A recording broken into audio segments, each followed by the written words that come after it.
오늘 우리에게 주시는 하나님 말씀은 사도행전 10장 30절에서 35절입니다. 고넬료가 가로되 나흘 전 이맘때까지 내 집에서 제9시 기도를 하는데 후련히 한 사람이 빛난 옷을 입고 내 앞에 서서 말하되 고넬료야, 하나님이 내 기도를 들으시고 내 구제를 기억하셨으니 사람을 요바에 보내어 베드로라 하는 시몬을 청하라. 저가 바닷가 피장 시몬의 집에 우거하느니라 하시기로 내가 곧 당신에게 사람을 보내었더니 오셨으니 잘하였나이다. 이제 우리는 주께서 당신에게 명하신 모든 것을 듣고자 하여 다 하나님 앞에 있나이다. 베드로가 입을 열어 가로되 내가 참으로 하나님은 사람의 외모를 취하지 아니하시고 각 나라 중 하나님을 경유하며 의를 행하는 사람은 하나님이 받으시는 줄 깨달았도다. 아멘. 2026년 3월 22일 주일예배 저와 여러분에게 주시는 하나님의 말씀은 사도행전 10장 30절에서 35절 말씀으로 오직 사람에게 복음을 전케 하시는 이유, 이러한 주제로 말씀을 증거하겠습니다. 사랑하는 성도 여러분, 복음은 그리스도로부터 온 기쁜 소식, 좋은 소식입니다. 그러나 생명을 주는 복음이라고 해서 모든 사람이 기뻐하는 것도 좋아하는 것도 아닙니다. 유대인들은 복음을 듣고 이를 갈며 예수님도 죽이고 제자들도 죽였습니다. 하나님은 사람을 살리기도 하시고 죽이기도 하신다는 사실을 알고 인정하게 될 때 바른 신앙을 갖게 됩니다. 복음은 하나님을 사랑하는 방법에 대한 설명문이며 지도와 같습니다. 참 복음은 반드시 하나님과 사람이 순종과 사랑으로 관계가 좋아지게 하려는 목적을 가지고 있습니다. 복음은 좌우의 날선 검과 같습니다. 그리스도로부터 온 복음은 사람을 살리려고만 전하는 것이 아닙니다. 아마 대부분의 사람은 그리스도로부터 온 복음은 사람을 살리려는 것이라고만 알고 있습니다. 그러나 성경은 그렇게 말씀하고 있지 않습니다. 예수 그리스도의 부름에 순종하여 예수를 믿는 사람에게는 복음이 생명의 말씀이 되지만 예수 그리스도의 부름에 불순종하여 예수를 믿지 않는 사람에게는 복음이 사망의 말씀이 되는 것입니다. 그래서 하나님을 두려워하지 않는 믿음은 힘이 없습니다. 베드로의 설교에 나오는 것처럼 복음이 순종자에게는 생명을 주지만 불순종자에게는 사망을 준다는 것을 균형 있게 믿었으면 좋겠습니다. 사도행전 3장 23절에 누구든지 그 선지자의 말을 듣지 아니하는 자는 백성 중에서 멸망받으리라. 이 말씀은 베드로가 신명기 18장 19절 무릇 그가 내 이름으로 구하는 내 말을 듣지 아니하는 자는 내게 벌을 받을 것이요 라는 말씀을 증거한 것입니다. 성도는 누구나 예수님의 명령을 따라 복음 전파자가 된 것인데 이런 복음의 양면성을 알고 전하면 참된 복음 전파가 될 것입니다. 예수님께서는 사람이 사람에게 복음을 전하게 하셨습니다. 마태복음 끝자락에 나오는 예수님의 명령이 바로 그 말씀입니다. 마태복음 28장 18절에서 20절 말씀에 예수께서 나와 일러 가라사대 하늘과 땅의 모든 권세를 내게 주셨으니 그러므로 너희는 가서 모든 족속으로 제자를 삼아 아버지와 아들과 성령의 이름으로 세례를 주고 내가 너희에게 분부한 모든 것을 가르쳐 지키게 하라. 볼지어다 내가 세상 끝날까지 너희와 항상 함께 있으리라 하시니라. 예수님께서는 왜 사람에게 복음을 전하게 하셨을까요? 사람들에게 하나님의 능력으로 기적을 보여주시면서 말 안 들으면 그 자리에서 꼬꾸라지게 하면 다 무서워서 하나님을 믿게 되겠지요. 그런데 하나님은 그렇게 손쉬운 방법이 있는데도 어리석게 보이는 전도의 방법으로 하게 하셨습니다. 고린도전서 1장 21절에 하나님의 지혜에 있어서는 이 세상이 자기 지혜로 하나님을 알지 못하는 거로 하나님께서 전도에 미련한 것으로 믿는 자들을 구원하시기를 기뻐하셨도다. 아멘. 전도라고 번역한 캐리그마는 선포 고지라는 뜻입니다. 선포 고지는 일방적이면서 강압적으로 알리는 방식입니다. 전도는 아쉬운 사람처럼 부드럽게 말할지라도 만일 전도를 받아들이지 않으면 죽는다는 의미도 들어있는 것입니다. 그런데 성경이 그 전도를 미련한 것이라고 했습니다.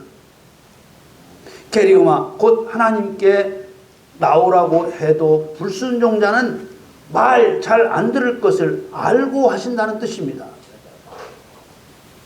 그런데 이 말씀에 이 세상이 자기 지혜로 하나님을 알지 못하는 거로라는 말씀이 있습니다.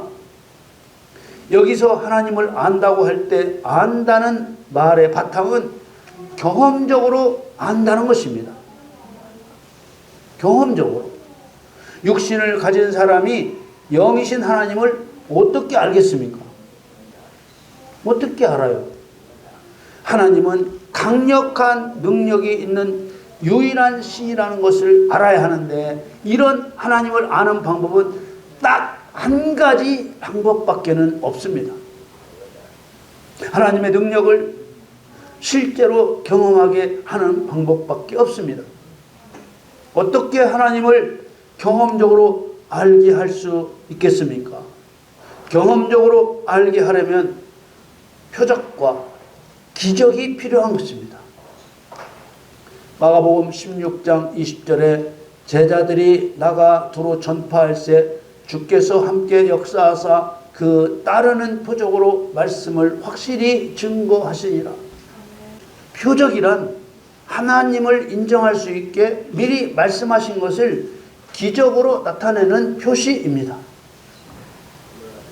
예를 든다면 예수님의 동정녀 탄생에 대해 구약의 예언이 있습니다. 이사야 7장 14절에 그러므로 주께서 친히 징조로 너희에게 주실 것이라. 보라, 처녀가 잉태하여 아들을 낳을 것이요 그 이름을 임마누엘이라 하리라. 그리고 이 예언의 말씀대로 행하셨습니다. 이것을 표적이라고 합니다. 그 말씀이 마태복음 1장 22절 23절에 있습니다. 이 모든 일에 된 것은 주께서 선지자로 하신 말씀을 이루려 하심이니 가라사대 보라, 처녀가 잉태하여 아들을 낳을 것이요 그 이름은 임마누엘이라 하리라 하셨으니 이를 번역한즉 하나님이 우리와 함께 계시다 함이라. 사도 바울은 로마서에 자기의 전도 방식에 대해 말했습니다. 로마서 15장 8절에 그리스도께서 이방인들을 순종케 하기 위하여 나로 말미암아 말과 일이며 표적과 기사의 능력이며 성령의 능력으로 역사하신 것 외에는 내가 감히 말하지 아니하노라.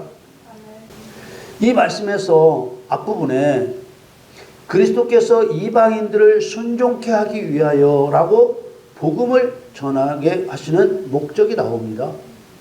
그리고 복음을 전하는 방법을 말합니다.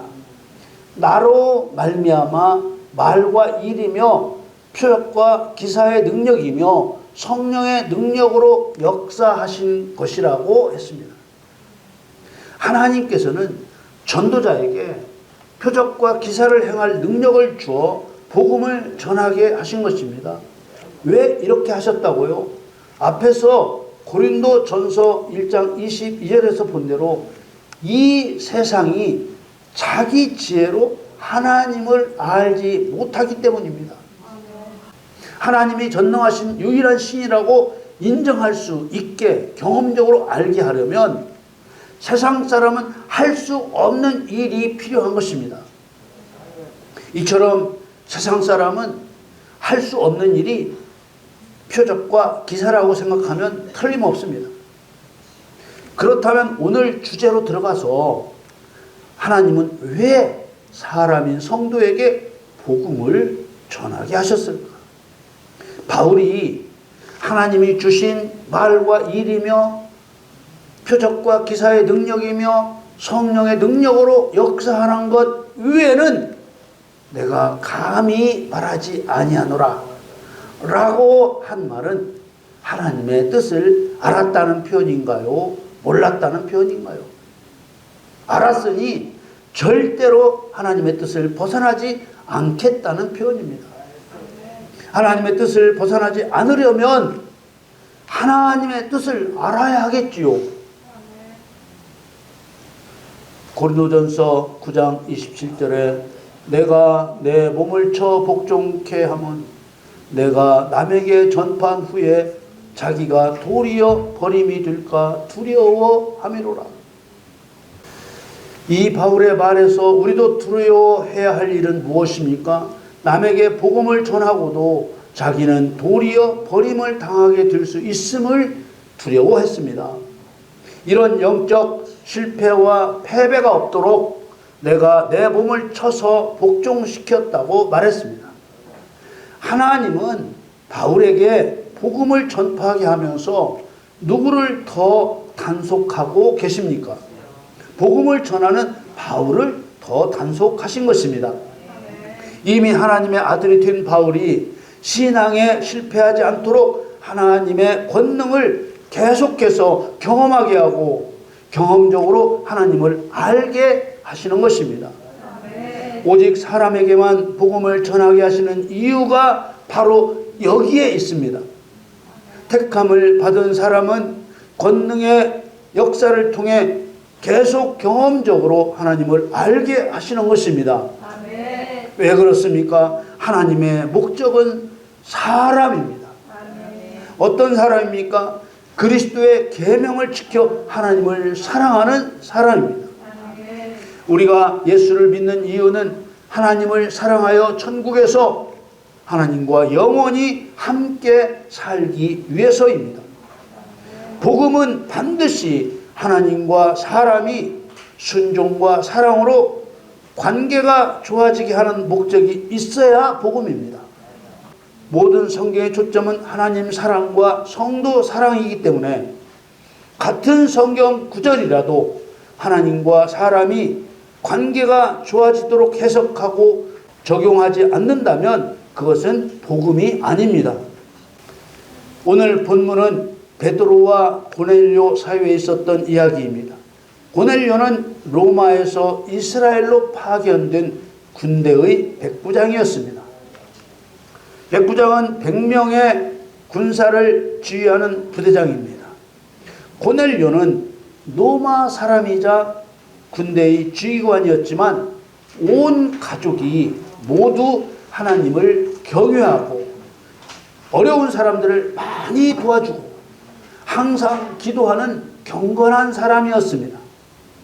하나님께서는 이런 고넬료와 가족들에게 예수님에 대해 가르치고 성령도 받게 하고 세례도 받게 하려고 베드로를 보내신 것입니다.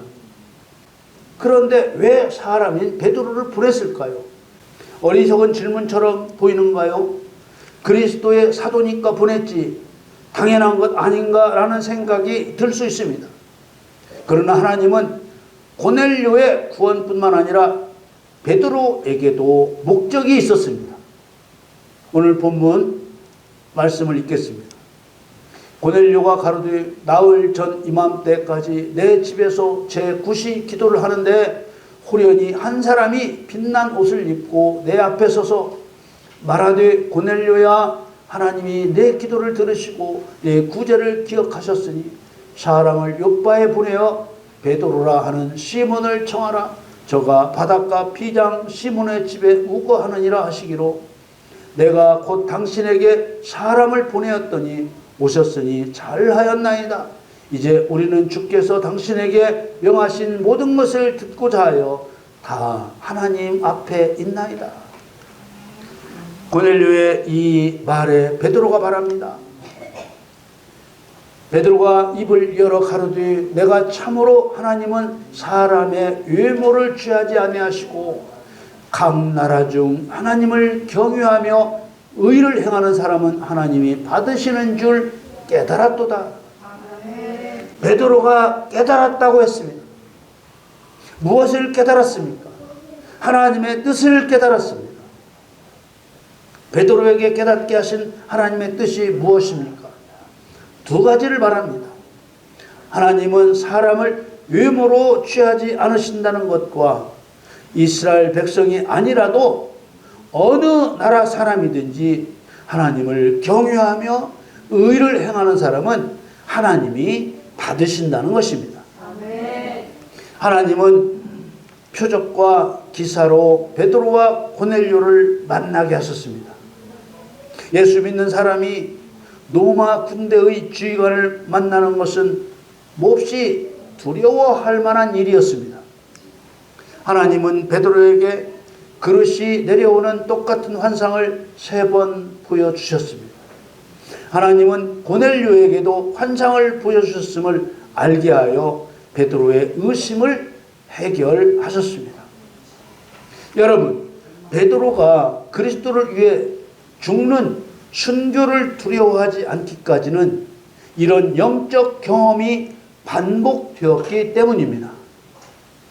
우리는 한 가지 생각을 바꿔야 합니다. 전도한다 그러면 전도지나 나누어 주고 예수 믿으라고 하는 것만 생각하는데 바울이 말한 것처럼 반드시 표적과 기사와 함께 복음을 전해야 한다고 생각을 바꿔야 합니다. 그래야 지금부터라도 준비할 수 있는 것입니다. 이미 구원받은 우리가 만일 영적 능력도 없고 반복적으로 하나님의 능력을 경험하지 않으면 다른 사람을 구원받게 할 수도 없고 내 신앙도 결국 무너지고 마는 것입니다. 여러분, 기사와 표적을 행할 수 있게 항상 능력을 구하시기 바랍니다. 그리고 능력을 행하시기 바랍니다. 잘 안 될지라도 끊임없이 능력을 선포하고 능력을 행하시기 바랍니다. 우리 모두 하나님의 능력을 경험하여 하나님을 경험적으로 알고 점점 단단해지는 믿음으로 영원토록 하나님을 사랑하시기를 예수님의 이름으로 축원합니다.